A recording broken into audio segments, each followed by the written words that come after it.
शिव महापुराण का ये पवित्र चरित्र कहता है, शिव महापुराण की कथा कहती है। आप जब गीता प्रेस गोरखपुर की शिव पुराण अपने घर में लाकर अगर पढ़ेंगे तो उसमें आपको राजा चित्ररथ का चरित्र मिलेगा।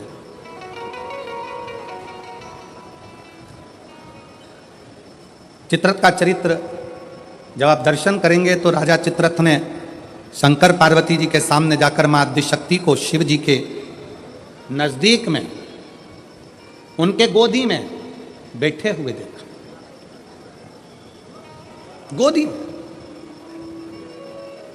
भारत की भूमि पर ऐसे कई मंदिर हैं जिन मंदिर में शंकर जी की गोदी में पार्वती जी को बैठा हुआ दिखाया गया। आप लोगों ने ऐसी मूर्ति का दर्शन कहीं ना कहीं करा ही होगा, आपके स्मरण में होगा।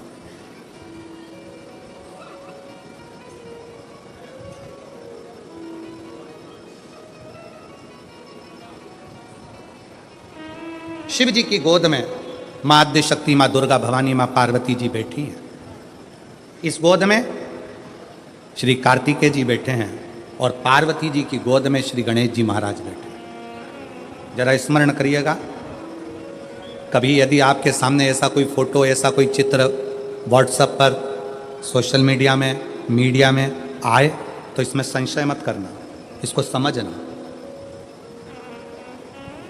कि शिवजी ने अपनी गोद में, भगवान शंकर ने अपनी गोद में पार्वती जी को बिठाकर रखा है और पार्वती जी की गोद में श्री गणेश जी महाराज हैं। शिवजी की दूसरी गोद में, दूसरी जंघा पर भगवान श्री षडानंद कार्तिकेय जी विराजमान। और इस दर्शन को राजा चित्ररथ ने देख लिया। राजा चित्ररथ और राजा चित्ररथ ने देखा, हंसने लगा।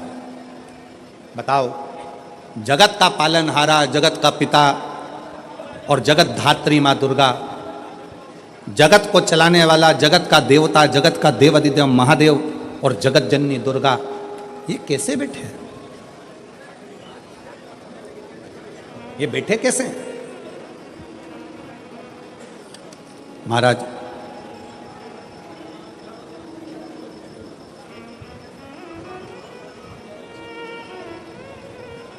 राजा चित्ररथ ने पार्वती जी को और शिव जी को बैठा देखकर मन में गलत भाव उत्पन्न कर दिया, गलत विचार।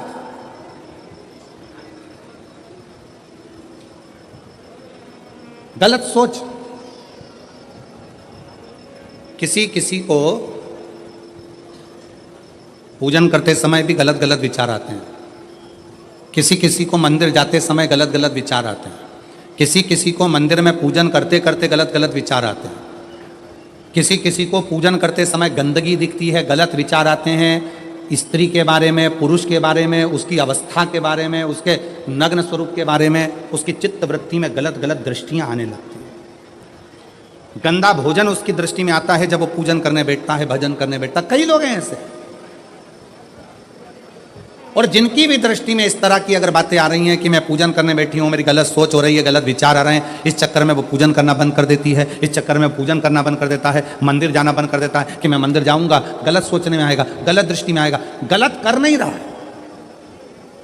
ना उसने किसी स्त्री को गलत दृष्टि से देखा, ना उसने कभी किसी पुरुष को गलत दृष्टि से देखा, ना उसने कभी मांसाहार करा, ना कभी उसने मदिरापान करा, ना कभी उसने गलत काम किया। उसके बाद भी वो पूजन करने बैठा, वो अच्छी जगह पर बैठा और उसकी दृष्टि में गलत विचार आने लगे। कहीं मांस दिख रहा है, कहीं मदिरा दिख रही है, कोई स्त्री दिख रही है, कोई पुरुष दिख रहा है, कोई वस्त्रविहीन दिख रहा है, कोई ऐसा दिख रहा है, कोई गलत कृत्य में दिख रहा है। उसके विचार दृष्टि में वो आ रहा है।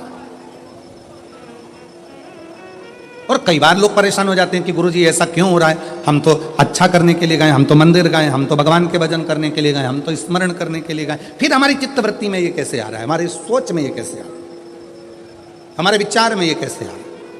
और जब शिव पुराण कहती है राजा चित्ररथ की बुद्धि में भी यह गलत विचार आ गया था, केवल संसार के मनुष्य की बुद्धि में नहीं, राजा चित्ररथ की बुद्धि में भी यह विचार आ गया था। ये शिव महापुराण की कथा कर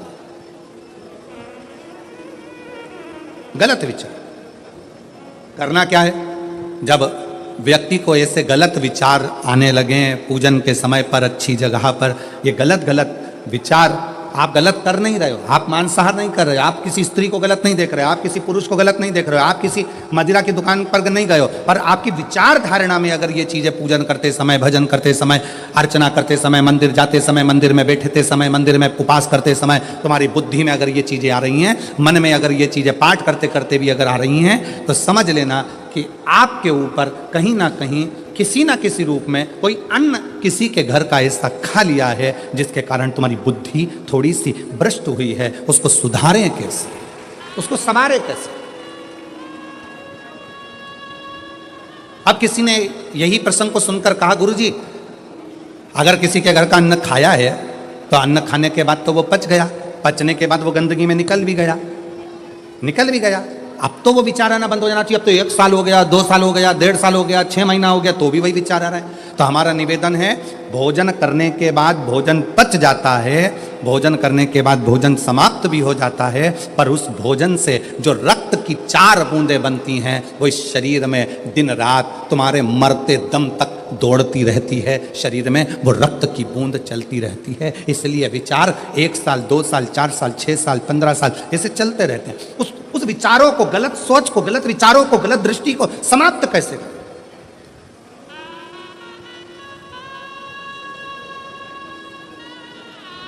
राजा चित्ररथ का चरित्र कर, तब राजा चित्ररथ ने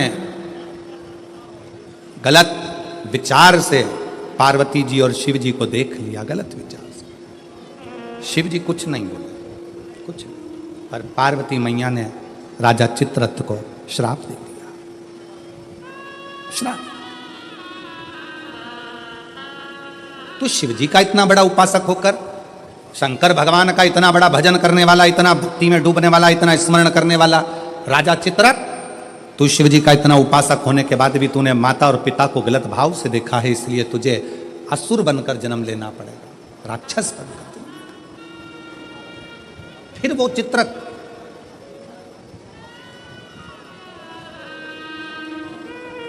वृत्रासुर के रूप में जन्मा। क्या नाम हुआ था उसका? वृत्रासुर, जिसको इंद्र ने मारा था दधीचि ऋषि की अस्थियों से। गलत विचार। क्या करा जाए? राजा चित्ररथ को जब श्राप लग गया असुर बनने का, राक्षस बनने का, तो राजा चित्ररथ ने हाथ जोड़कर शिवजी से पूछा, मेरी मुक्ति का साधन बताओ। शंकर भगवान नहीं बोले। चित्ररथ तुमरुका जी के पास गया, तब तुमरुका जी जो वक्ता हैं, तुमरुका जी जो कथा कह रहे हैं, तुमरुका जी जो भगवान शिव का गुणगान कर रहे हैं, वो तुमरुका जी ने कहा, चित्ररथ एक काम कर, कामधेनु गाय का दूध का घृत ला और उस घृत से तू शिव का अभिषेक कर, शंकर का अभिषेक।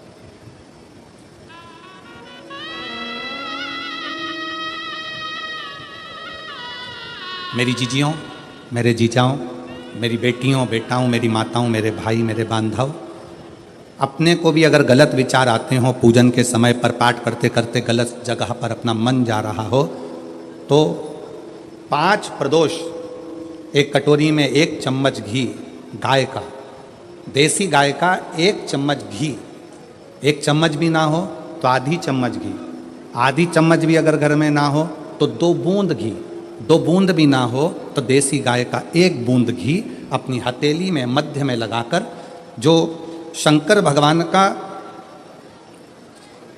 भगवान शिव जी का जो शिवलिंग होता है, उस शिवलिंग के ऊपर के भाग पर अपनी हथेली को रखकर, और जो अशोक सुंदरी वाली जगह है उस जगह पर अपनी हथेली का घर्षण करना चाहिए।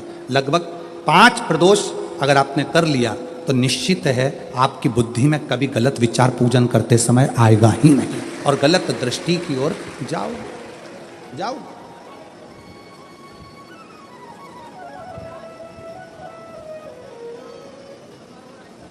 वेद लक्षणा गाय, देसी गौ माता का घृत जीवन को एक आनंदता देता है। आनंद।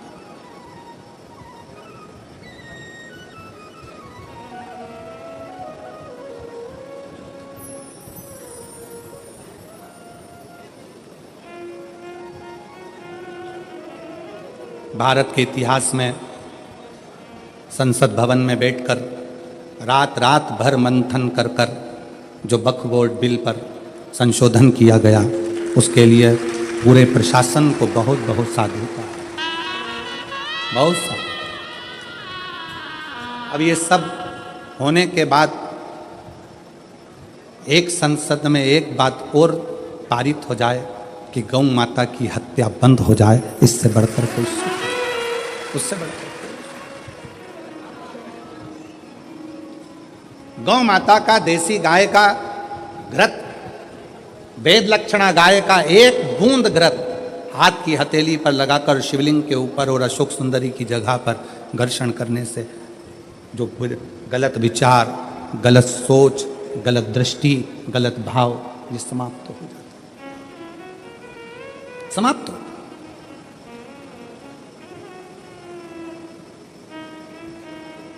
जिसने दिल से शिव की आराधना, राजा चित्ररथ ने पूछा है, राजा चित्ररथ ने विचार किया कि ये राजा चित्ररथ कह रहे हैं कि मुझे बताओ कि मेरी मुक्ति कैसे होगी, मोक्ष कैसे होगा। मैंने तो गलत सोच लिया, मैंने तो गलत विचार कर लिया, मैंने तो गलत दृष्टि रख ली, मेरी बुद्धि में तो ये गलत भाव आ गए, मुक्त कैसे। कल की कथा में कहा था, जीवन में कितना भी दुख आ जाए, कितनी भी तकलीफ आ जाए, कितना भी कष्ट आ जाए, उस ईश्वर को मत, ईश्वर को, शिव को मत।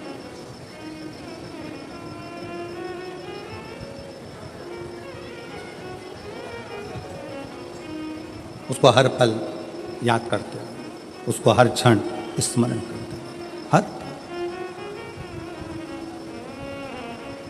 ओ भोले रे तेरे बिना भी क्या जीना, ओ बाबा रे तेरे बिना भी क्या जीना। फूलों की कलियों में, काशी की गलियों में, फूलों की कलियों में, काशी की गलियों में, तेरे बिना कुछ कहीं ना, तेरे बिना भी क्या जीना, ओ बाबा रे तेरे बिना भी क्या जीना, ओ शंभू रे तेरे बिना भी क्या जीना। फूलों की कलियों में, काशी की गलियों में, फूलों की कलियों में, काशी की गलियों में, तेरे बिना कुछ कहीं ना, तेरे बिना भी क्या जीना, ओ बाबा रे तेरे बिना भी क्या जीना, ओ शंभू रे तेरे बिना भी क्या जीना। उस शिव की हर पल याद करते रहो, हर घड़ी।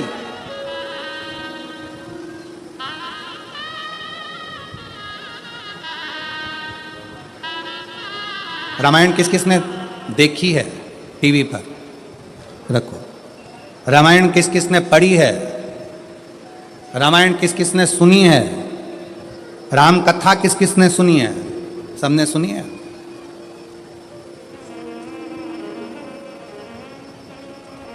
राम जी पर ऐसा कौन सा दुख था जो नहीं आया, विचार करिएगा। राज सिंहासन मिलने वाला था और 14 वर्ष के लिए, बोलो बोलो जम के बोलो, बन। आप कहते हो थोड़ा सा दुख आ गया, मेरी दुकान नहीं चल रही, मेरी नौकरी नहीं लग रही, मेरी सर्विस नहीं लग रही, मैंने इतनी मेहनत करी सफलता नहीं मिल रही। अरे जिसके पास में सिंहासन आने वाला था रात की रात, उसको 14 वर्ष के लिए वन जाना पड़ जाता है। 14 वर्ष के लिए कितना बड़ा दुख होगा, जरा याद करिएगा। 14 वर्ष के लिए वन के लिए निकलते और थोड़े समय के बाद सूचना मिल जाती है कि पिता शांत हो जाते हैं। बाप पिता चले जाते हैं, बाप चले, पिता चले गए। दुख देखिए, सिंहासन गया, अपना राज्य गया, अपना गांव छोड़ना पड़ा, वन वन डोलना पड़ा, पिता चले गए। और दुख देखिए, आगे चलते हैं तो धर्म पत्नी भी चली जाती है। दुख देखिए, दुख। आप एक एग्जाम पास नहीं करते हो, माँ बाप ने आपको पाल पोस कर बड़ा करा और एक एग्जाम पास नहीं कर पाए, कोचिंग करने गए थे पुणे, कोचिंग करने गए थे कोटा, कोचिंग करने के लिए गए थे दिल्ली, कोचिंग करने गए थे मुंबई, कोचिंग करने के लिए गए थे लातूर, कोचिंग करने गए थे हैदराबाद। एक सब्जेक्ट नहीं निकल पाया, अंदर से टूट गए। और 20-25 साल के बेटे होकर, बेटी होकर, 25 साल के बेटा बेटी होकर रस्सी बांधकर सुसाइड कर लेते हो, जहर की पुड़िया खा लेते हो, पानी में डूब कर मर जाते हो। विचार करना, उस परमात्मा की जिंदगी में कितना दुख आया, हिम्मत नहीं हारी, आखिरी तक संघर्ष करते रहे तो आखिरी में अयोध्या के राजा बनकर विराजमान हो गए। और आज के बेटा बेटी, जरा सा पति ने कुछ कह दिया, बहू का मुख खुल गया, जाकर मायके बैठ गई, अदालत में केस लगा दिया। इतना दुख दे रहे हैं, मेरी सास इतना दुख दे रही है, मेरे घर के लोग इतना दुख दे रहे हैं, मेरे परिवार वाले इतना दुख दे रहे हैं। अरे भगवान से प्रार्थना करना कि बहुत अच्छे लोग मिले हैं, ना जाने किस्मत में और कितना दुख लिखा होगा। दुख चाहे यहां लिखा वहां लिखा, उसको भोगना तो पड़ेगा, भोगना। अब ईमानदारी से बोलो, इतनी कथा तो आपने सुन ली,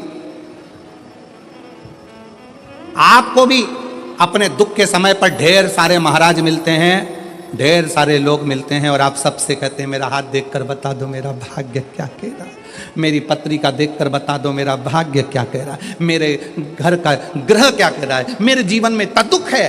तुमसे ज्यादा राम जी को मिले थे गुरु विश्वामित्र जैसे, वाल्मीकि जैसे, गुरु बाबा, ढेर सारे आंत्री जैसे बड़े बड़े तपस्वी गुरु मिले थे। राम जी ने एक से भी नहीं कहा कि मेरा हाथ देखकर बताना, कि मेरी किस्मत देखकर बताना। राम जी ने केवल एक बात कही कि समय मिल जाए तो मुझे कथा सुनाना, अगर मैं कथा सुनूंगा तो मेरी व्यथा समाप्त होती चली जाएगी, इसमें मेरी प्रतिष्ठा है। राम जी ने इतने बड़े बड़े विद्वान मिले पर हाथ नहीं दिखाया, राम जी ने इतने बड़े बड़े विद्वान मिले पर अपनी पत्रिका नहीं दिखाई, राम जी ने इतने बड़े बड़े विद्वान मिले, किसी से नहीं पूछा कि मेरा दुख कैसे कटेगा, मेरी पत्नी चली गई, मेरा पिता चले गया, राज सत्ता चली गई, दर दर भटकना पड़ रहा है, 14 साल ठोकरे खा रहा हूं, मेरा भाग्य कैसे बनेगा। राम जी ने किसी से नहीं पूछा। जितने संत के दरवाजे पर राम जी जाते थे, हाथ जोड़कर संत पूछते थे क्या सेवा करें राघव, आपको क्या कहें। राम जी कहते थे बस कथा सुना दो, कथा सुना दो। क्यों? क्योंकि राम जी जानते थे दुनिया की सारी व्यथा केवल शिव कथा ही काट सकती है, इसके सिवाय कोई नहीं काट सकता। आप कथा कहो मुझे। जितने संत मिलते थे वो कथा कहते थे, कथा सुनते थे राघव, कथा श्रवण करते थे राघव, और अपने पथ पर चलते चलते पार्थिव शिवलिंग का निर्माण करते थे राघव। भारत की भूमि पर अयोध्या से लेकर लंका तक भारत सरकार ने राम पथ गमन बनाया है। पूरे राम पथ गमन पर चलकर देखिए, जितने राम पथ गमन पर राम जी के मंदिर नहीं मिलेंगे, जितने राम पथ गमन पर हनुमान जी के मंदिर नहीं मिलेंगे, जितने राम पथ गमन पर किसी देवता के मंदिर नहीं मिलेंगे, उतने राम पथ गमन पर केवल शंकर के मंदिर हैं। क्योंकि राम जी जहां रुकते थे वहां शिव का निर्माण करते थे, राम जी जहां रुकते थे वहां शंकर का निर्माण करते थे। क्यों? क्योंकि उनको मालूम है कि व्यथा मिटाने के लिए शिव की कथा बहुत जरूरी है, और शिव की कथा अगर हमारे अंदर आ गई तो व्यथा मिट जाएगी। और वही आज कथा कर रही है। आज शिव महापुराण की कथा क्या कर रही है? ये लाखों की भीड़, पंडालों में जगह नहीं है। आज कम से कम 11 लाख के ऊपर लोग होंगे, 11 से 12 लाख के ऊपर इस शाहदा की भूमि पर भक्त होंगे। पंडालों में जगह नहीं, गाड़ियों पर चढ़े हुए हैं, कहीं कहीं चढ़े हुए हैं, जगह कहीं नहीं पूरे पंडाल के अंदर। और इतनी भीड़ आज क्यों बैठी है? उसको मालूम है कि अब हम सब दूर भटक कर देख लिए, इसलिए राम जी को भी कथा ने ही व्यथा मिटाई थी, और हमारी भी जिंदगी में शिव कथा व्यथा मिटा देगी, तकलीफ मिटा देगी, कष्ट मिटा देगी, दुख मिटा देगी। वो व्यथा मिटाने के लिए शिव तत्व की कथा बहुत जरूरी है, बहुत जरूरी, बहुत। फूलों की कलियों में, काशी की गलियों में, फूलों की कलियों में, काशी की गलियों में, तेरे बिना कुछ कहीं ना, तेरे बिना भी क्या जीना, ओ बाबा रे, तेरे बिना बिना भी क्या जीना, ओ शंभु रे तेरे बिना भी क्या जीना। दुख किसके जीवन में नहीं आता? अच्छी दुकान चलते चलते बंद हो जाती है, फैक्ट्री चलते बंद हो जाती है, व्यापार चलते बंद हो जाता है, परिवार टूटने की कतार पर आ जाता है, भाई भाई का द्रोही हो जाता है, परिवार नाते रिश्ते कुटुंब कबीले सब बुरे होते चले जाते हैं। जब दुख आता है सब साथ छोड़ जाते हैं। उस दुख में ये विचार मत करना कि मुझे सुसाइड करना है, मरना है, या ये करना है या वो करना है। नहीं, दुख का सामना करना। सामना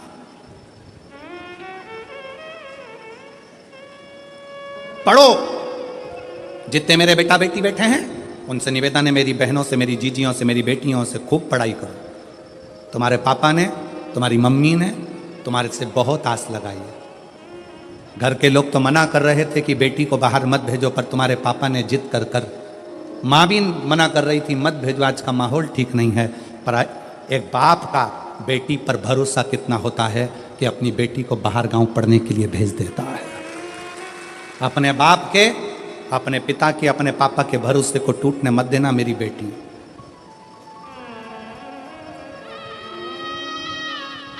मेरे बेटा, तुम्हारे पापा की जेब में इतना पैसा नहीं है कि तुम्हें बड़े बड़े कोचिंग सेंटर भेजे, बड़े बड़ा डिप्लोमा कराए, बहुत अच्छे शहर में पढ़ने भेजे, बहुत अच्छा कॉलेज, बहुत अच्छा स्कूल में एडमिशन कराए। तुम्हारे पापा की जेब में इतना पैसा नहीं है। पर मेरे बेटाओं, याद रखना, तुम्हारा पापा ना जाने कहाँ से मेहनत कर कर तुम्हारा पिता ला ला कर तुमको पढ़ा रहा है, तुम्हें मंजिल तक पहुँचा रहा है। वो खुद नहीं पढ़ पाया, खुद आगे नहीं बढ़ पाया, पर अपने बेटे से उसको बहुत आस लगी है। इसलिए बेटा याद रखना, खड़े होना तो सनातन धर्म की लाइन में खड़े होना, खड़े होना तो शिवालय की लाइन में खड़े होना, किसी दारू की दुकान पर मत खड़े होना।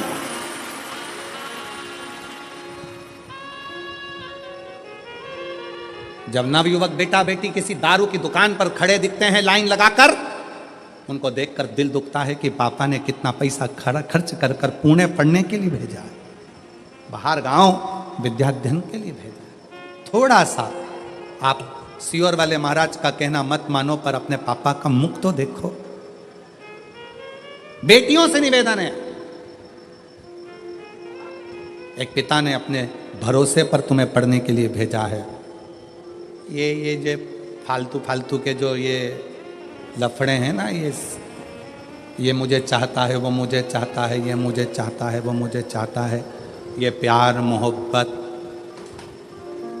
ये सब दिखावे के हैं, 4 दिन की चांदनी।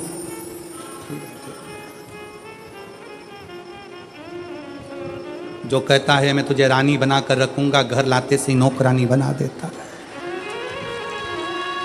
इसलिए सावधान, सावधान, सावधान। अपने पिता के अरमानों को टूटने मत दो। किसी आड़े तेड़े नत्थु खेरे की ओर तुम्हारी दृष्टि ना जाए। अपने अरमानों को, अपने पिता के अरमानों को ध्यान रखो। गलत सोच जा रहा है, गलत दृष्टि जा रही है, गलत जगह अपना मन जा रहा है, तो देसी गाय का घृत थोड़ा सा हाथ में लगाकर, भले 1 चम्मच ना हो, 1 कटोरी ना हो, आधी चम्मच भी ना हो तो 2, आधी चम्मच ना हो तो 2 बूंद, 2 बूंद ना हो तो 1।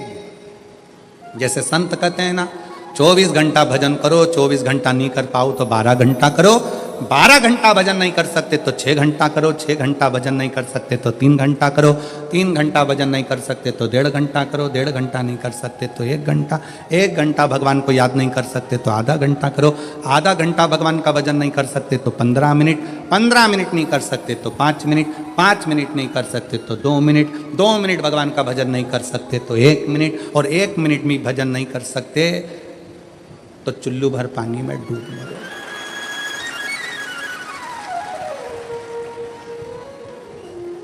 इससे जोरदार कोई बात नहीं हो सकती।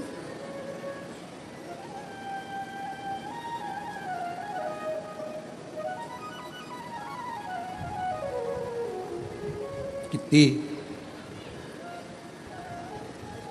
20 दिन की तैयारी देखो आप।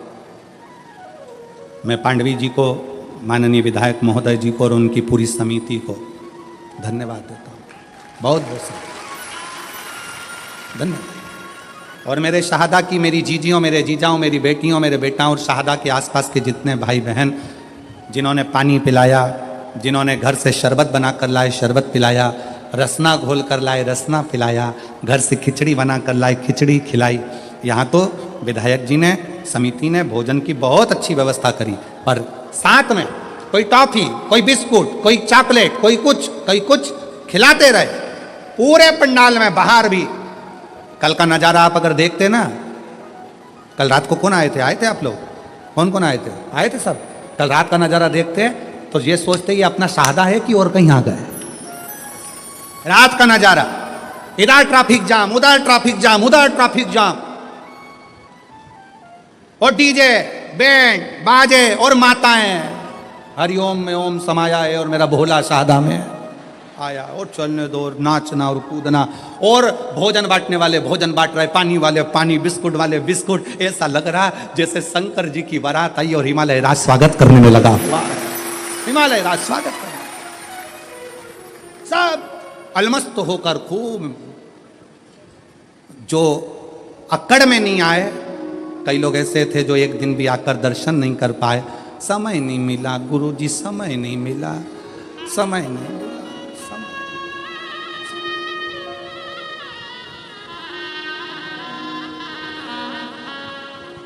अरे भाई, इससे अच्छा समय और क्या होगा? बताओ जरा, ईमानदारी से बोलो, इससे अच्छा समय क्या होगा? कोरोना जैसी बीमारी आई, मोहल्ले के 4-6 निपट गए, तू बचा रह गया। इससे जोरदार समय और क्या लेकर आएगा?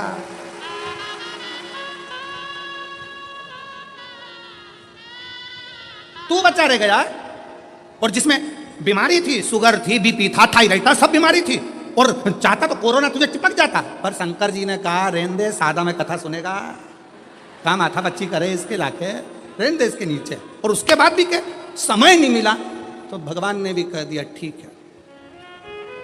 इतनी जोरदार कथा का आनंद नहीं ले पाया, समय नहीं मिला। मैंने तुझे कोरोना से बचाया इसलिए था कि सादा में जब विधायक जी कथा कराए तो आ जाना, पर तुझे बोले कौन? अरे भाई, मौका मिले, क्रिकेटर भी इंतजार करता रहता है कि बस ऐसी गेंद आने दो, ऐसा छक्का लगाऊंगा कि बाउंड्री पार। इंतजार करता है क्रिकेटर भी। ये बल्ला लेकर खड़ा है, और पीछे वाला विकेट कीपर जो पीछे खड़ा है बिल्कुल नज़दीक में, पूरी फील्ड में बल्ले वाले को टेंशन किसी से नहीं रहता, पास वाले से रहता है। उसी तरह सावधान, तुम्हें बर्बाद करने वाला कोई दूसरा नहीं होगा, तुम्हारे पास वाला ही होगा। वो गेंद फेंकेगा तब तक तो दौड़ जाओगे, उधर से गेंद आएगी तब तक भाग जाओगे, एक रन बना लोगे। टेंशन पीछे वाले से है, बिल्कुल पास में खड़ा है, तैयारी में, गेंद आए और तुम विकेट में। बस ऐसे संसार के कई लोग इंतजार कर रहे हैं। खूब उड़ रहा है, खूब आगे बढ़ रहा है, गिरने तक विकेट, और इंतजार करते हैं रिश्ते नाते कुटुंब कबीले। डीजे भी हल्के पड़ जाएंगे और सारे मोहल्ले में डोंडी पीट आऊंगा, वो तो ऐसा था। कहां? इसलिए हर दिन, प्रत्येक दिन आपके लिए अच्छा है। ये मत सोचो कि दान मुझे कल करना है, भजन मुझे कल करना है, परसों करना है, कल कभी नहीं आता। इसलिए आज का जो दिन है वो बड़ा सुंदर दिन है। दान भी करो, भजन भी करो, कीर्तन भी करो, स्मरण भी करो, भोजन भी करो। अभी अपने दांत अच्छे हैं, सोफा सेट पूरा अच्छा है, तो चने गुड़ सब खाओ, मक्का की रोटी, ज्वार की रोटी, बाजरा की रोटी हमारे अग्रवाल जी ने रोज खवाई। 3 बहुएं अग्रवाल जी की, और तीनों कंपटीशन में लगी रहती थी। आज मैं ये बनाऊंगी, वो दूसरी की आज मैं बनाऊंगी, तीसरी के मैं बनाऊंगी, तीनों लगी रहती। इसलिए थाली में भी 3 ही तरह की रोटी आती थी, और तीनों तैयार करके आज हम ये बनाएंगे, आज हम ये बनाएंगे, आज हम ये। मौका मिले, मिली सेवा का मौका। पूरे शहादा की एक एक जीजियों ने, शहादा के एक एक बेटे ने धूप में खड़े होकर सेवा करी। और मैं शाहदाद क्षेत्र के इस जिले नंदुरबार के collector, SP, SSP, IG, commissioner, यहाँ के तहसीलदार, यहाँ के जज महोदय, यहाँ के पीआई, यहाँ के थानेदार, यहाँ का एक एक कांस्टेबल, एक एक चिकित्सा विभाग, सबको धन्यवाद देता हूँ कि आपने अपनी जी और जान लगा दी इस कथा में। आपने अपनी जी और जान लगा दी इस पूरी कथा में। रात दिन धूप में खड़े होकर सेवा करिए, खूब सेवा करिए, और सेवा का फल खाली नहीं जाएगा। जितना इनको मिलेगा उतना की उतना ही सेवा करने वाले उन कांस्टेबलों को भी प्राप्त होगा, चिकित्सा विभाग को भी प्राप्त होगा। ये आपकी मेहनत है, ये आपका परिश्रम है। और खाली ना जाता कोई दर से तुम्हारे, खाली न जाता कोई दर से तुम्हारे, मैं भी खड़ी हो नदी बाहें फसाए, अपने हृदय से लगा लो, लगा लो, गिरा जा रहा हो, उठा लो, उठा लो, भोले अपने दर से अब तो न टालो, गिरी जा रही हो, उठा लो, उठा। एक विश्वास चित्ररथ ने पूछा, शिव महापुराण की कथा कहती है, राजा चित्ररथ का चरित्र कहता है, मैंने गलत दृष्टि से सोच लिया, मैंने गलत दृष्टि से विचार कर लिया, मैंने गलत दृष्टि से देख लिया, इसलिए अब मैं कैसे शिव को रिझाऊं, मुझसे पाप हो गया, पाप कर्म हो गया। कथा में कहा था, इतना बड़ा भी पाप कर्म हो जाए तो भी शंकर के मंदिर जाना मत छोड़ना, श्री शिवाय नमस्तुभ्यम बोलना मत छोड़ो, अपने दरवाजे पर भी स्टिकर चिपका दो। कौन सा? श्री शिवाय नमस्तुभ्यम। हो सकता है कि मेरी जिंदगी में मैंने बहुत पाप किया हो, गलत कृत्य किया हो, पर ये घर तेरा है, गाड़ी पर लिखा दिया श्री शिवाय नमस्तुभ्यम, ये गाड़ी तेरी है, मेरा नहीं, मेरा नहीं। अपना नाम लिखोगे तो वो तो कहीं पर भी छूट जाएगा। लोगों ने लिख दिया अपना खुद का नाम कमला फार्म हाउस, फिर लिख दिया बिमला निवास, शादी करी तो अंगूठी में लिख दिया वी, गले में पेंडिल बनवाया तो उस पर लिख दिया के कमला, मेला घूमने गई तो हाथ पे लिखवाया कमला बाई, लिखा लिख दिया।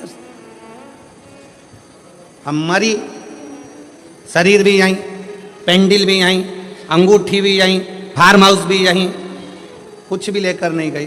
तो जिसका नाम था उसका लिख दो, हरि विट्ठल का है, विट्ठल का ही रहेगा, राम का है, राम का रहेगा, कृष्ण का है, कृष्ण का रहेगा, शंकर का है, शंकर का है। मेरा अपना कुछ नहीं, कुछ नहीं। वो एक लाइन गुनगुनाते हो ना,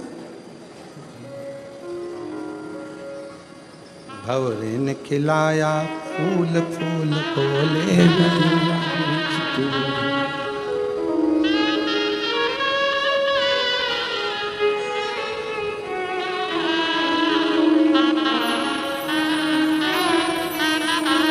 उड़ गया, शरीर गया, सब पड़ा की पड़ा रह गया।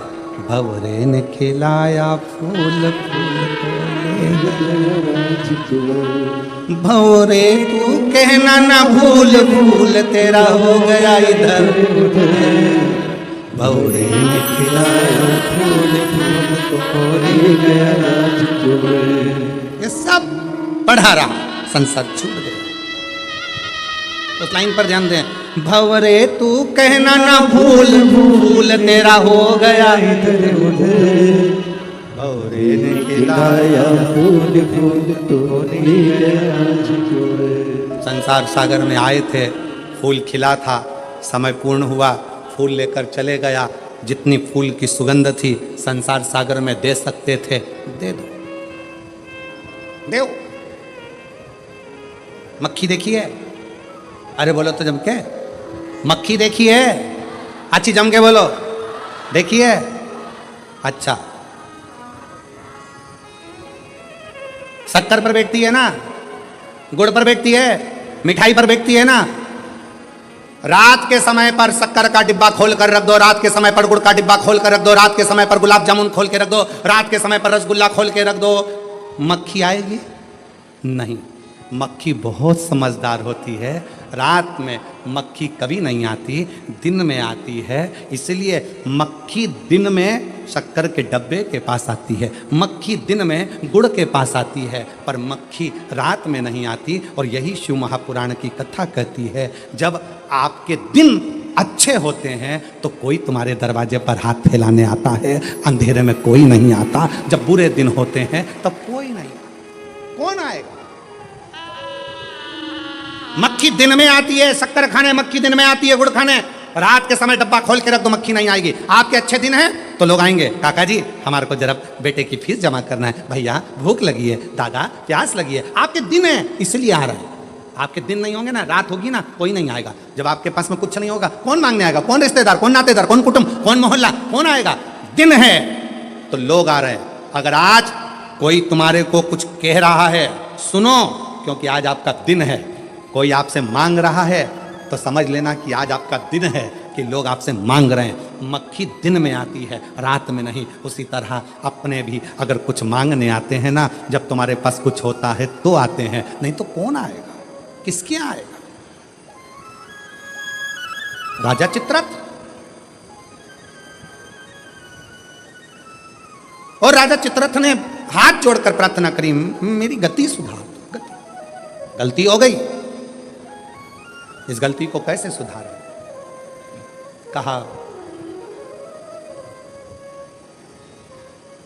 एक दिन भूलवश, यदि भूलवश बेल पत्र के वृक्ष की मिट्टी मस्तक चढ़ जाएगी, उस दिन तेरी गति सवर जाएगी, गति सवर जाएगी, तेरा दुख समाप्त, दुख मिट जाएगा। महाराज शिव कथा कह रही है, भगवान शंकर का चरित्र कह रहा, शिव पुराण कह रही है। बृहस्पति बाबा का अपमान इंद्र की सभा में हो गया। देवगुरु बृहस्पति का अपमान। राजा इंद्र इतनी सत्ता में डूबा हुआ था, इतने वैभव में डूबा हुआ था, इतने आनंद में डूबा हुआ था कि गुरु भी आए तो सम्मान नहीं कर पाए।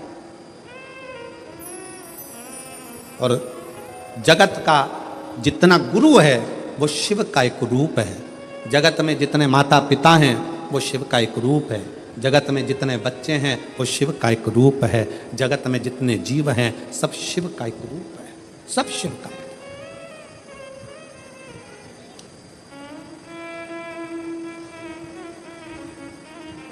देवगुरु बृहस्पति जी का अपमान हो गया, विश्वरूप जी को गुरु बना लिया इंद्र। तीन मुख, तीनों से भाग देना। क्रोध आ गया इंद्र को, तलवार उठाकर इंद्र ने विश्वरूप जी का सिर काट दिया। ब्राह्मण हत्या माथे चढ़ गई। उस ब्राह्मण की हत्या को क्या करूं? ब्राह्मण हत्या जब माथे चढ़ी तो कमल की डंडी के अंदर जाकर छुप गए। कमल की डंडी के अंदर इंद्र छुपे। देव ऋषि नारद जी ने आकर देखा कि इंद्र तो कमल की डंडी के अंदर छुपे हैं, तो कहा, अरे इंद्र कब तक छुपे रहोगे? यह ब्राह्मण हत्या पीछा छोड़ने वाली नहीं है, इसलिए इसको बांट दो,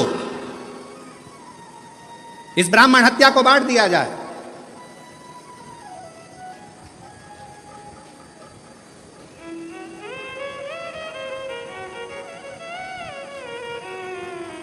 पाप कैसे बंटता है? पाप को बांटते कैसे?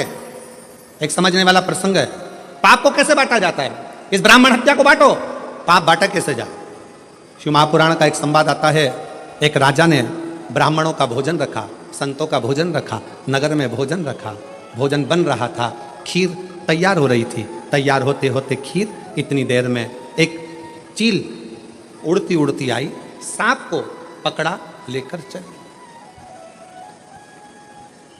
वो सांप खीर में गिर गया, उसका विष खीर में पड़ गया। खीर में पड़ा, किसी का स्मरण नहीं हुआ, जितने संत भोजन कर रहे थे वो सब मर गए, प्राण छूट गए। धर्मराज के यहां केस पहुंचा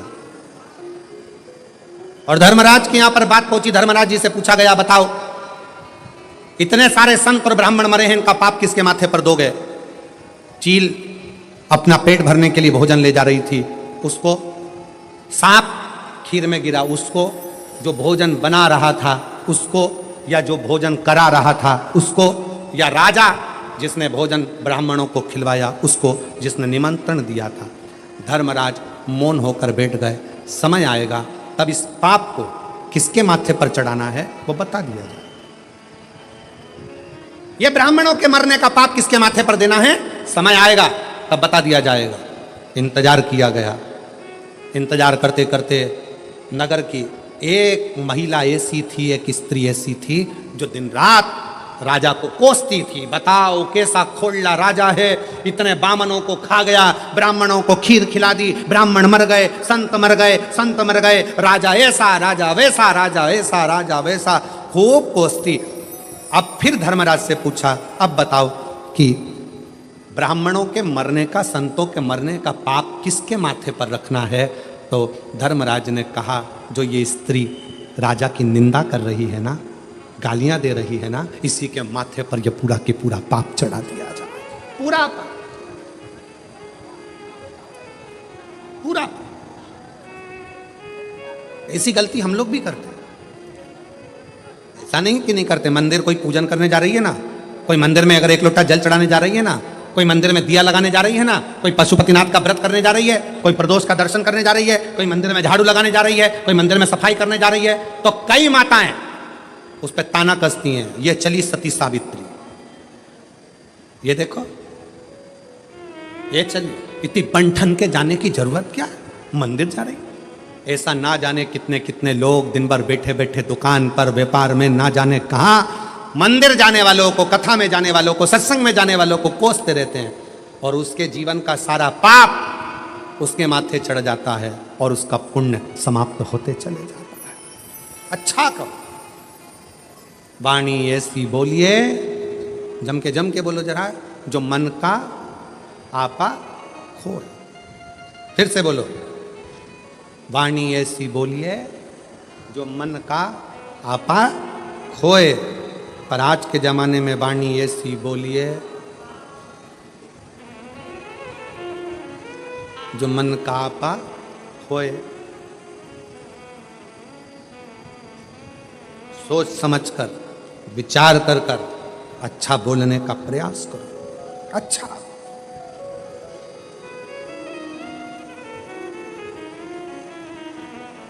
इंद्र पूछ रहे हैं भगवान नारद जी से, बताओ इस ब्राह्मण हत्या को कहां बांटा जाए, इस ब्राह्मण की हत्या को कहां बांटे? उत्तर दो। देव ऋषि नारद ने कहा कि यह काम करो, पृथ्वी के पास जाओ।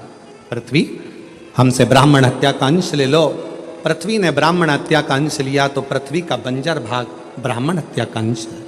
पृथ्वी पर जो वृक्ष लगते हैं, वृक्ष में जो गोंद लगती है वो ब्राह्मण हत्या का अंश है। इसलिए तुम्हारे बहू के यहाँ संतान हो, उसे गोंद का लड्डू खिलाओ, मना नहीं है। पर जन्माष्टमी का कार्यक्रम हो या रामनवमी का कार्यक्रम हो, भगवान के प्रसाद में गोंद नहीं डालना चाहिए।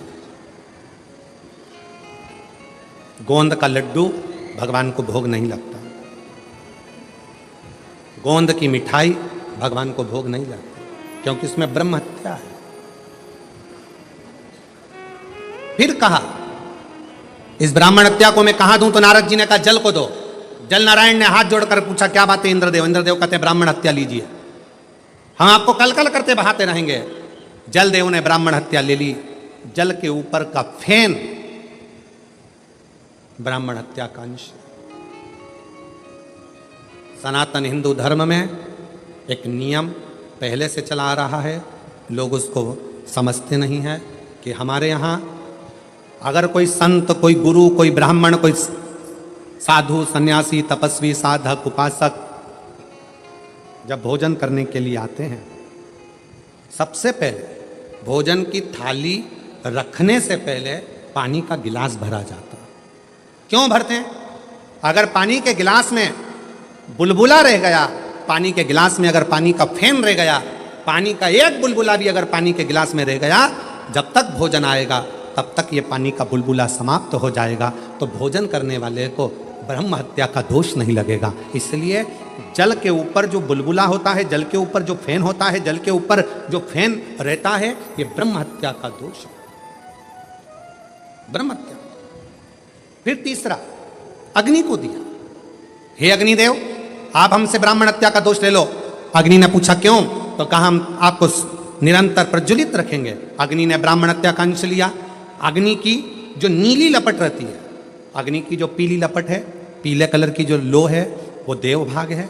और यज्ञ करते समय जब ब्राह्मण यज्ञ करवाते हैं, प्राण प्रतिष्ठा करवाते हैं, बड़े बड़े हवन करवाते हैं, तो आपने ब्राह्मणों को देखा होगा आहुतियाँ छोड़वाते हैं। आहुतियाँ छोड़ते समय ओम ब्रह्मवे स्वाहा, नारायणाय स्वाहा, स्वाहा स्वाहा स्वाहा, इतने लोग जब आहुतियाँ देते हैं तो अग्नि की लपट बहुत ऊंची जाती है।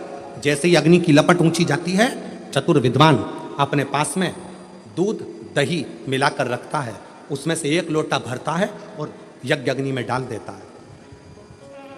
हवन करने वालों को खुशी क्या होती है? कितनी तेज आंच हो गई। पर ब्राह्मण देखता है, विद्वान देखता है, आगे अगर ज्यादा ऊंची जाएगी उसमें नीली लपट आ जाएगी, नीली लपट आ गई तो उसमें ब्राह्मण हत्या लग जाएगी, यज्ञ खंडित हो जाएगा। यज्ञ करता ब्राह्मण ये देखता है अगर इसमें नीली लपट आ गई तो हमारी प्राण प्रतिष्ठा, हमारा यज्ञ, हमारा अनुष्ठान खंडित हो जाएगा। इसलिए आहुति देते समय ब्राह्मण अग्नि पर ध्यान देता है। आगे ज्यादा ऊंची हुई, उसने तुरंत एक लोटा दूध दही भरा और यज्ञ कुंड में डाल दिया, जिससे आग नीची हो जाए, अग्नि नीची हो जाए। अग्नि जैसे ही बढ़ेगी तो उसमें पीली लपट की जगह ऊपर नीली लपट आ जाएगी, और नीली लपट आई कि उसमें ब्राह्मण हत्या लग गई, और ब्राह्मण हत्या लगी कि वो यज्ञ खंडित हो गया, उस यज्ञ का प्रमाण ही नहीं रहा।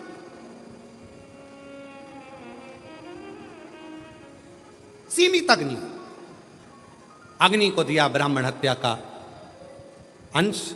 अब किसको दूं? नारद जी ने कहा एक काम करो, स्त्री को दे दो। स्त्री से कहा आपको हम ब्राह्मण हत्या का अंश देते हैं, आप ले लीजिए, मेरा फायदा क्या है?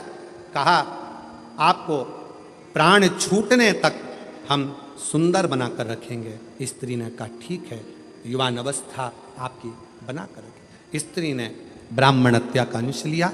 स्त्री का रजस्वला होना, रजोधर्म धारण करना, 5 दिन 7 दिन स्त्री जो कार्य नहीं करती है, ये रजोधर्म ब्रह्म हत्या का अंश है।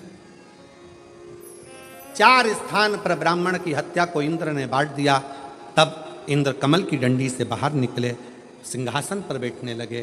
तब त्वष्टा बाबा ने यज्ञ कर कर वत्रासुर को उत्पन्न करा। ये वही वत्रासुर है जो शंकर और पार्वती में भेद कर दिया था, गलत दृष्टि से देख लिया था। वत्रासुर ने शिव जी से मांगा था, प्रभु मेरा कल्याण कैसे होगा? कहा दधीचि ऋषि जो मेरे उपासक हैं, जिनका बेटा पिपलाद जनमानस का कल्याण करेगा, वो दधीचि ऋषि मेरे सिवा किसी को नहीं भजें। उन दधीचि ऋषि की अस्थियां, हड्डियां तुम्हारे शरीर पर लगेगी और तुम्हारा कल्याण हो जाएगा। वत्रासुर के साथ में इंद्र का युद्ध हुआ।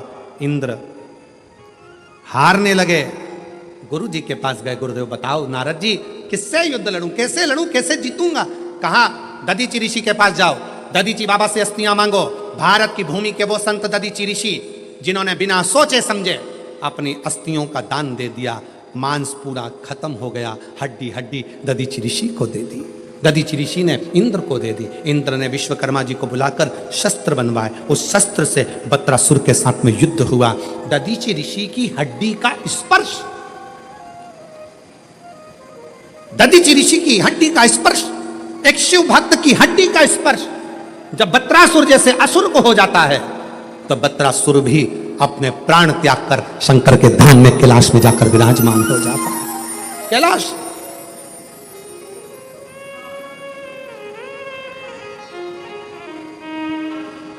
ओ बाबा रे तेरे बिना भी क्या जीना, ओ भोले रे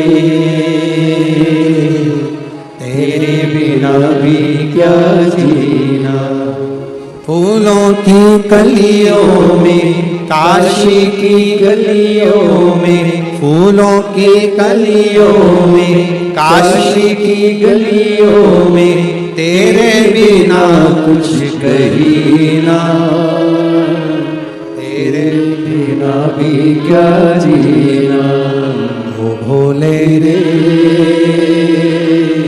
तेरे बिना भी क्या जीना। एक दधीची ऋषि जो शंकर की आराधना में लीन रहते थे, उनकी हड्डी का स्पर्श भी असुर का कल्याण कर देता, असुर का कल्याण।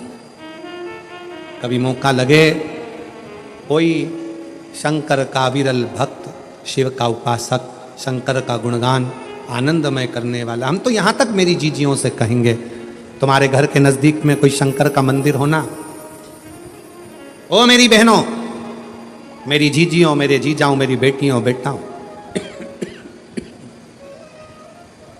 तुम्हारे नजदीक में अगर शंकर का मंदिर हो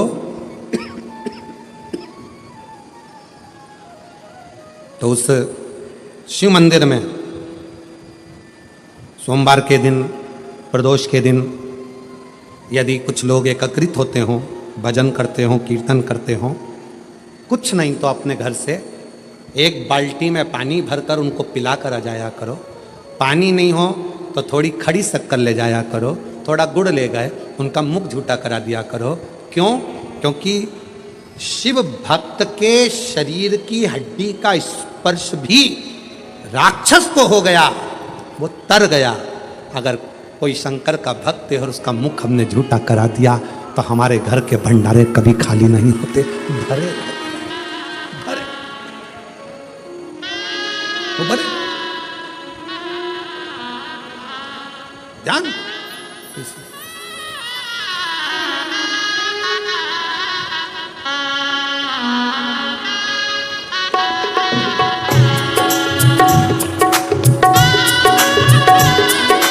ताली सेवा देते हुए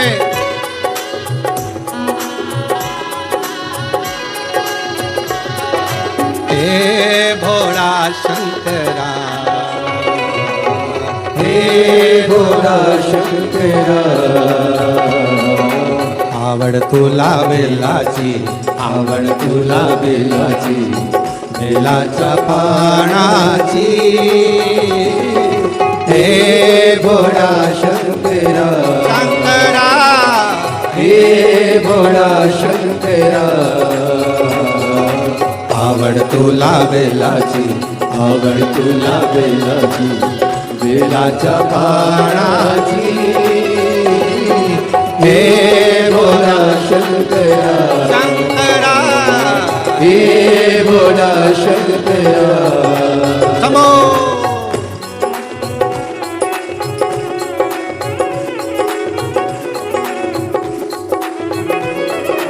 शंभो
बोले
त्रिशूल डमरू हाथी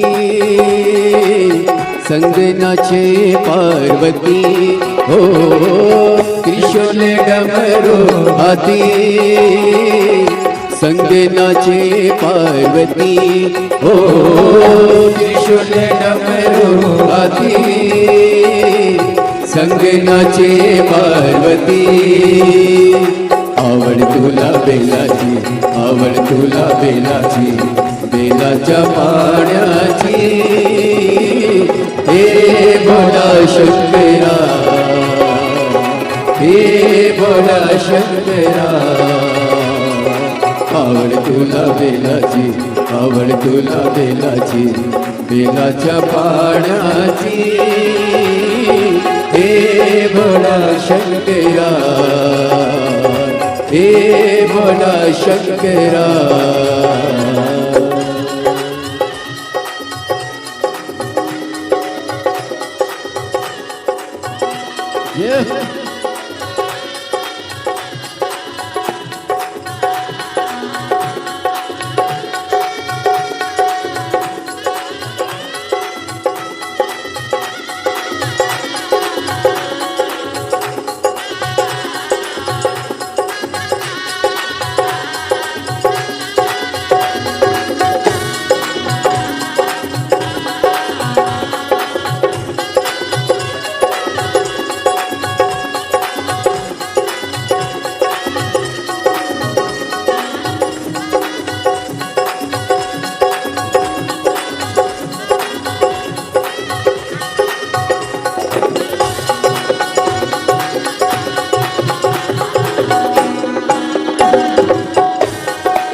कमरेले लावली लंगोटी गडद नागो बडोलती हो कमरेले लावली लंगोटी गडद नागो बडोलती हो कमरेले लावली लंगोटी गडद नागो बडोलती हो कमरेले लावली लंगोटी गळते नागो बडोलती आवड तुला बेलाची आवड तुला बेलाची बेलाच्या पाण्याची हे भोला शंकरा हे भोला शंकरा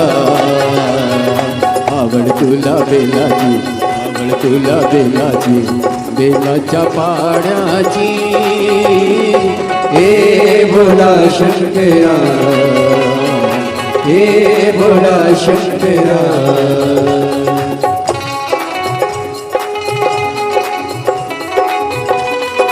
शंभो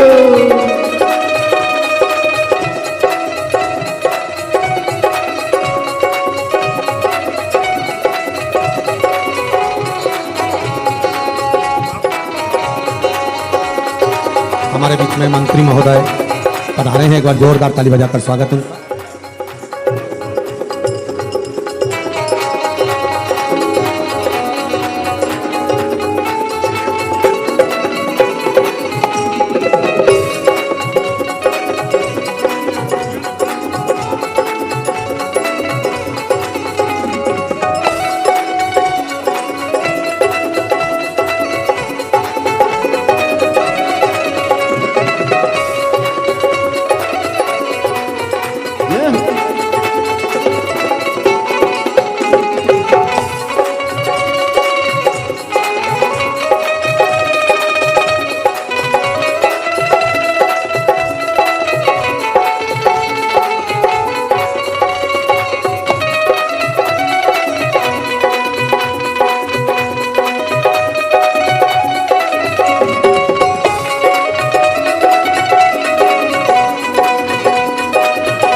भोला शंकरा, हे भोला शंकरा, आवड तुला बेलाची, आवड तुला बेलाची, बेलाच्या पानाची, हे भोला शंकरा, शंकरा हे भोला शंकरा, शंकरा, हे भोला शंकरा, हे भोला शंकरा, हे भोला शंकरा, हे भोला शंकरा। आर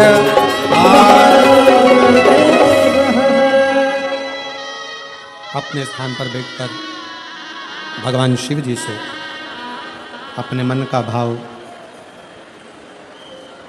आज कथा का विराम दिवस है, दिल से बाबा को प्रार्थना करो, दिल से बाबा को विनय करो, निवेदन करो। जहाँ जगह मिले वहाँ बैठकर शिव जी को अपने मन का भाव अवश्य कहें और हृदय से प्रार्थना करें, विनय करें, निवेदन करें।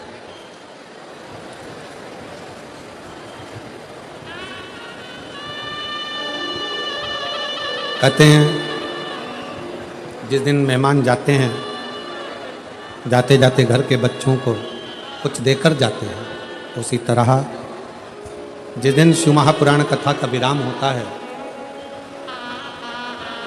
उसके एक दिन पहले शिवरात्रि मनाई जाती है और दूसरे दिन सुबह की कथा जब विराम होती है, झोली पसार कर आप और हम जब भगवान से प्रार्थना करते हैं तो बाबा देकर जरूर जाता है। दिल से आप सब लोग हृदय से प्रार्थना करें।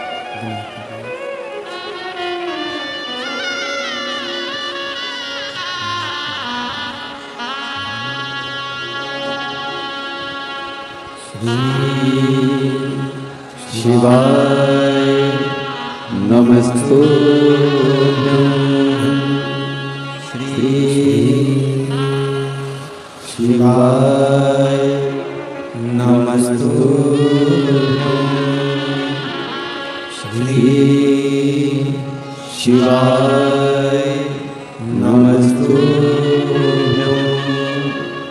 श्री शिवाय नमस्तुभ्यं, श्री शिवाय नमस्तुभ्यं। भोला सब दुख काटो मारा, ओ भोला सब दुख काटो मारा। शिव शंकर जपो तेरी माला, भोले बाबा जपो तेरी माला, भोला सब दुख काटो मारा, ओ भोला सब दुख काटो मारा। वेश है मंगल मंगलकारी, वेश है मंगलकारी, शमशान वासी हमारा, शमशान वासी हमारा, ओ भोला सब दुख काटो मारा, ओ भोला सब दुख काटो मारा।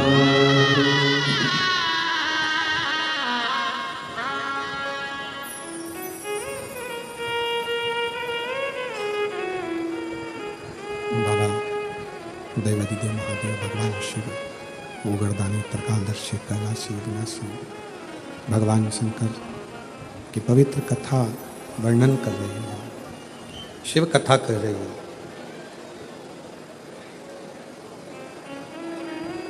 मात्र दधीचि ऋषि के शरीर की अस्थियां बत्रासुर के शरीर को छूती हैं और वह बत्रासुर असुर की योनि से मुक्त हो जाता है, जो पूर्व में चित्ररथ नाम का राजा है।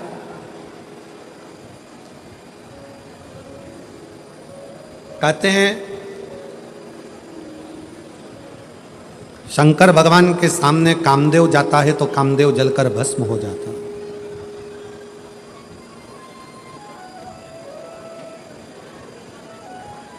भगवान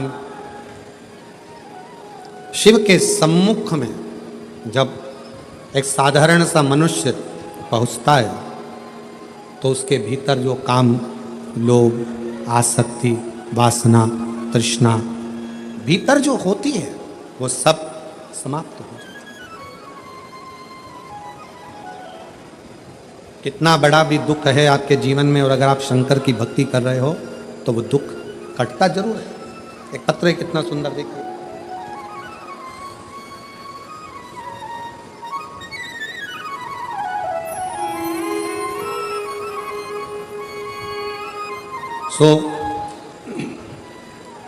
उज्जवल एकनाथ सिंह राजपूत, मुकाम पोस्ट दणाईचा, जिला धुलिया, महाराष्ट्र की रहने वाली।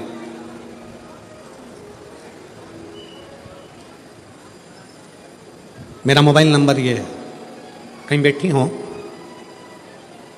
उज्जवल एकनाथ सिंह राजपूत, मुकाम पोस्ट दणाईचा, जिला धुलिया, महाराष्ट्र। मोबाइल नंबर ये है, आ सकते हैं, अगर कहीं बैठे हो तो आ सकते हैं। गुरुदेव सीहोर के रुद्राक्ष का जल का महत्व कितना असाधारण है ये बताना चाहते हैं। मेरी छोटी बहन आशा अंबादास पवार धुलिया से हैं। उनको अचानक 5 मार्च 2024 को बुखार आया और 9 मार्च को ब्लड कैंसर बताया। हमने उन्हें रुद्राक्ष को गलाकर पानी पिलाने के लिए कहा। रात को 9:15 वाला उपाय भी उनको चालू करने का कहा। आप कहते हो ना कि डॉक्टर भी भगवान का एक रूप है। हम तुरंत डॉक्टर के कहे अनुसार उसे नासिक के लोटस हॉस्पिटल में एडमिट किया। वहाँ उसे कीमो देने लगे। कीमो की वजह से उसकी तबीयत ज़्यादा खराब होने लगी। हर 2 दिन बाद उसे ऊपर से ब्लड देना पड़ता और कीमो देना पड़ता। हमने विचार करा कि अब यहाँ तो इसको आराम नहीं लग रहा तो हम उसको नासिक में बॉम्बे के जसलोक हॉस्पिटल में ले गए। वहाँ सभी डॉक्टर उसकी जांच करने लगे। अब उसका लीवर भी खराब है, खराब हो चुका था, पानी भी नहीं ले सकती थी, शरीर कुछ काम नहीं कर रहा था। आखिर में 30 मार्च 2024 को डॉक्टर ने अंतिम निर्णय दिया और डॉक्टर ने अंतिम निर्णय दिया और इसका कैंसर खूब डेंजर है। वो शरीर का हर पार्ट काम करना बंद कर दिया है। अब ये बचने वाली नहीं, ये नहीं बचे।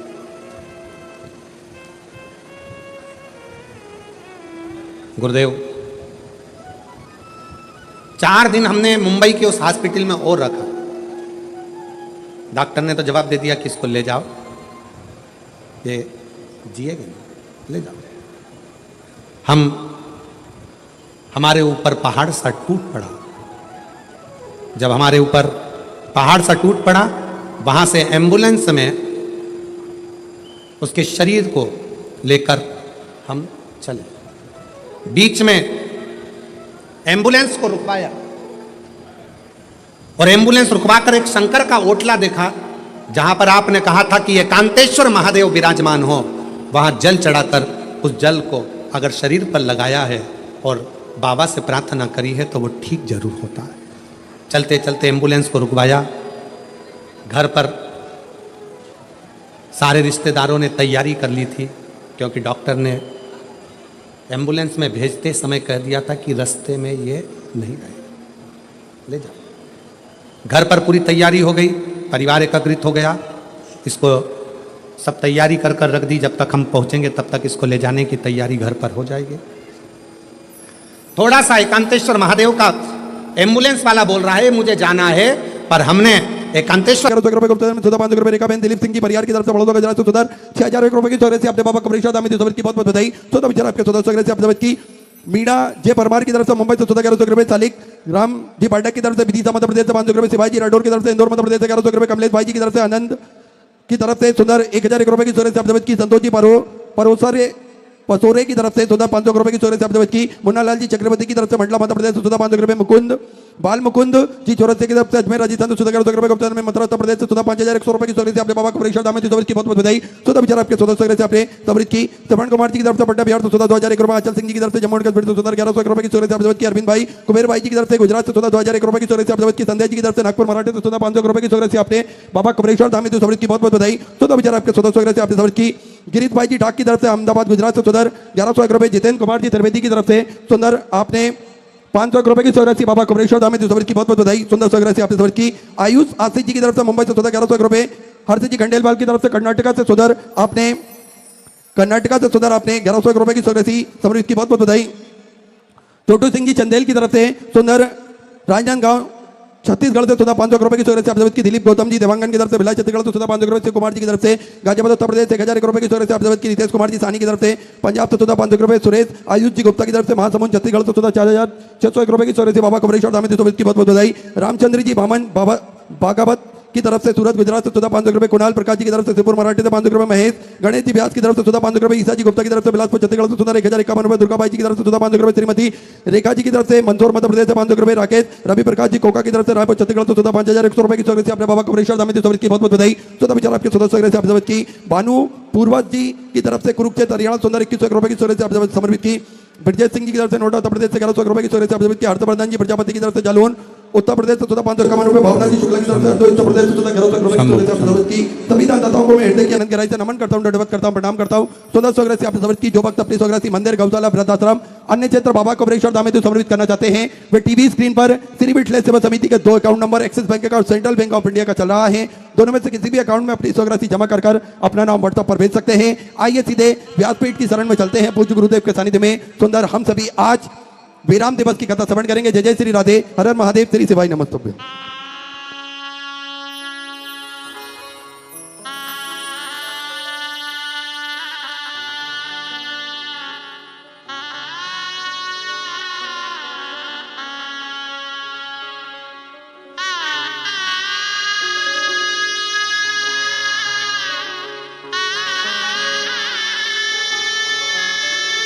आपको मेरी वीडियो पसंद आई हो तो please like comment and subscribe ज़रूर करें और कमेंट में हर हर महादेव ज़रूर लिखें। श्री शिवाय नमस्तुभ्यम।